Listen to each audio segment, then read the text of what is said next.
Memories of a Retired Soldier. Hello, my name is John.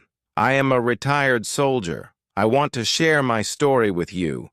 It is a story about courage, loss, and hope. I hope you will listen. When I was young, I dreamed of being a hero. I wanted to protect people and make my family proud. So when I turned 18, I joined the Army. It was not easy. The training was hard. We woke up early, ran for miles, and learned to use weapons. But I did not give up. I was determined to succeed. In the Army, I made friends. We were like brothers. We ate together, trained together, and laughed together. We were always ready to help each other. I felt strong and confident. I thought I was ready for anything. One day we got the news. We were going to war. I was scared, but I did not show it. I packed my bag and said goodbye to my family. My mother cried and hugged me tightly. "Be safe," she said. I promised her I would come back. When we arrived at the battlefield, everything changed. It was loud, chaotic, and dangerous. The sound of bombs and gunfire was everywhere. We had to stay alert and work as a team. I saw things I will never forget. I saw bravery, kindness, and sacrifice, but I also saw pain, fear, and loss. War taught me many lessons. It taught me to be strong, to value life, and to never give up. But it also left scars on my heart. I lost friends, people I cared about deeply. It was hard to say goodbye to them. They were heroes, and I will always remember them. This is the beginning of my story. There is much more to tell. I hope you will stay and listen to the rest. The war lasted for many months. Each day felt like a year. We moved from place to place, always on high alert. Sometimes there were quiet moments. In those times, we talked about home. My friends shared stories about their families, their dreams, and their plans for the future. It gave us hope and kept us going. One night, we were sent on a special mission. It was dangerous, but we knew it was important. We walked quietly through the dark, our hearts beating fast. Suddenly, there was an explosion.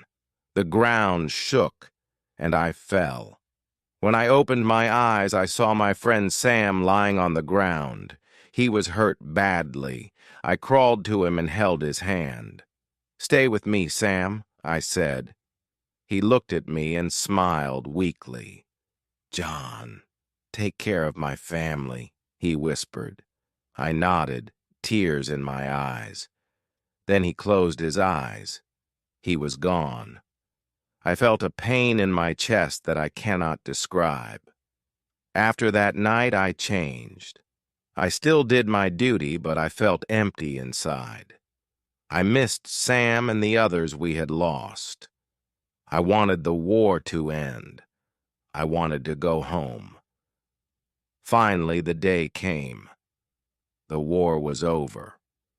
We packed our things and prepared to leave. As the plane took off, I looked out the window. I thought about all we had been through.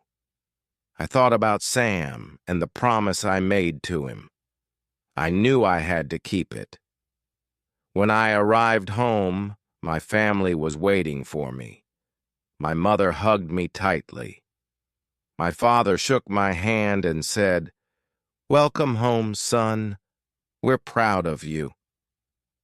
But I didn't feel like a hero. I felt tired and broken. I sat alone that night, thinking about my life. I had survived the war, but I didn't feel whole. I knew I had a long journey ahead of me. Life after the war was not easy. The sounds of explosions and the cries of my friends stayed in my mind. At night, I couldn't sleep. I would wake up, sweating and scared, as if I was still on the battlefield. My family tried to help, but they didn't understand what I was feeling. I felt alone in my pain. I remembered the promise I made to Sam. One day I decided to visit his family. They lived in a small house in a quiet town. When I knocked on the door, a woman opened it. She looked at me with curious eyes. "Are you John?" she asked. I nodded. "I'm Sam's wife," she said, her voice trembling. She invited me in. Inside, I saw pictures of Sam on the walls. His children ran into the room laughing. They reminded me of Sam's stories about them. I sat with his wife and told her about Sam's bravery.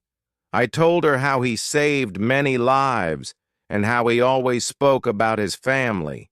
She cried, but she thanked me. "You brought him back to us, even for a moment," she said. After that visit, I felt a little lighter.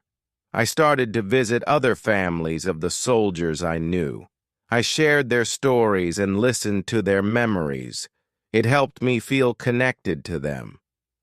Slowly, I began to heal. One day, I met an old soldier in the park.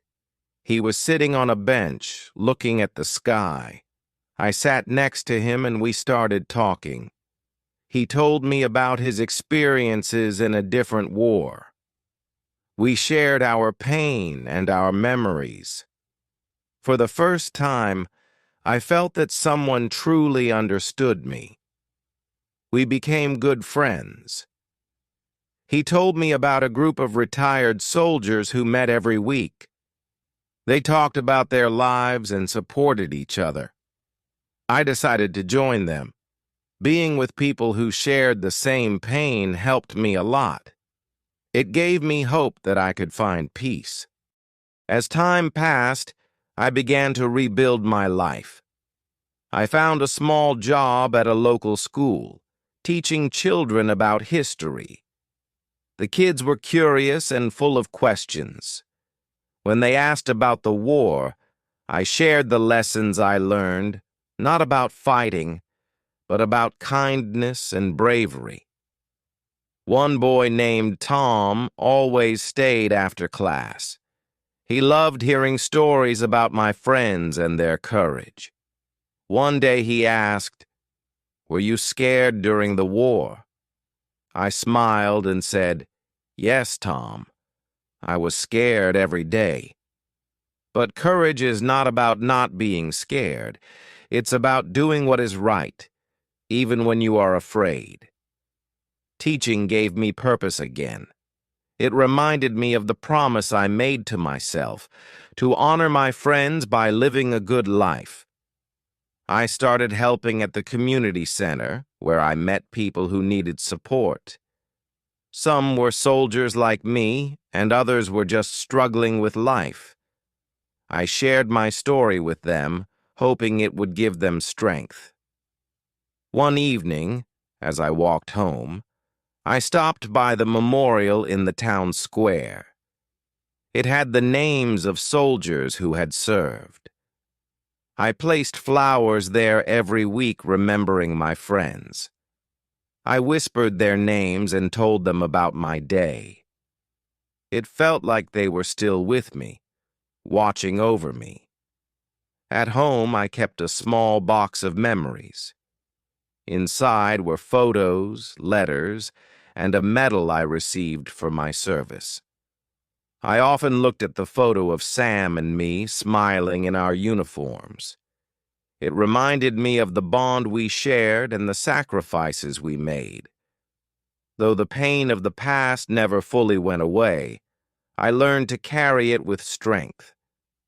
I realized that life is a mix of sorrow and joy, and it's up to us to find meaning in it. Slowly, I began to feel grateful for my life, for the people I met, and for the chance to keep my friends' memories alive. One day, I received a letter from an old Army friend named Mark. He had heard about my work at the school and the community center. In his letter, he wrote, "You are doing something important, something meaningful. I'm proud of you." Those words touched me deeply. It felt like my efforts were finally being recognized, not just by others, but by myself too. Mark invited me to a reunion for veterans. At first, I wasn't sure if I wanted to go. The idea of seeing old faces brought back both happy and painful memories, but I decided it was time to face them. When the day came, I dressed in my best suit and brought along the photo of Sam and me. At the reunion, I saw faces I hadn't seen in years. Some had aged, some looked the same, and some were missing. We shared stories of our time in the service, laughing at old jokes and remembering those who were no longer with us. It was bittersweet, but it was also healing. Mark gave a speech that night. He talked about how we all carried the weight of our experiences, but how important it was to support one another. "We survived for a reason," he said, "and that reason is to make the world a better place." His words stayed with me. When I returned home, I thought about what more I could do. I started writing a book about my life, sharing the lessons I had learned as a soldier and as a man. It wasn't easy to put my thoughts into words, but I hoped that one day my story would help others find their strength. As I wrote, I realized how far I had come. From a young, scared soldier to a retired veteran, I had lived through pain, loss, and redemption. And through it all, I had found a way to honor my past while building a future full of purpose and hope. Years passed, and my book was finally published. It was called A Soldier's Heart.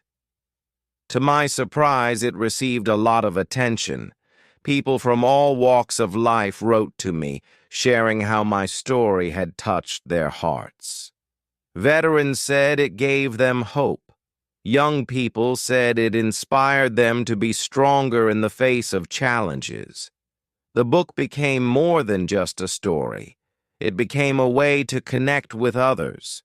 I started speaking at schools, community events, and even military gatherings. Each time, I carried the photo of Sam with me, placing it on the podium before I began. It reminded me of where I had come from and why I was standing there. One day, a young boy approached me after a talk. He held a crumpled drawing in his hand.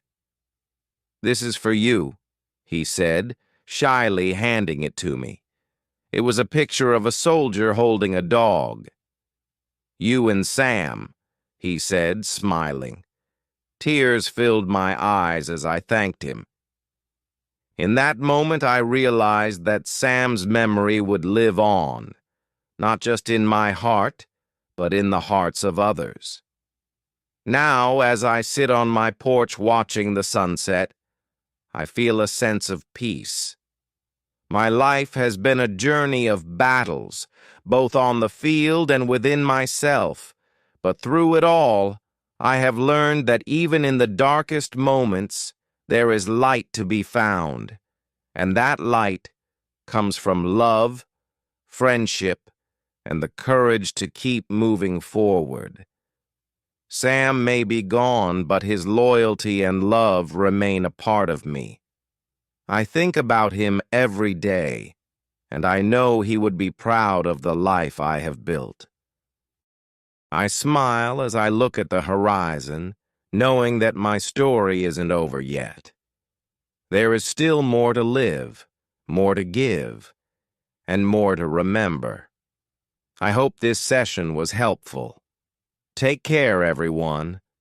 See you in the next lesson.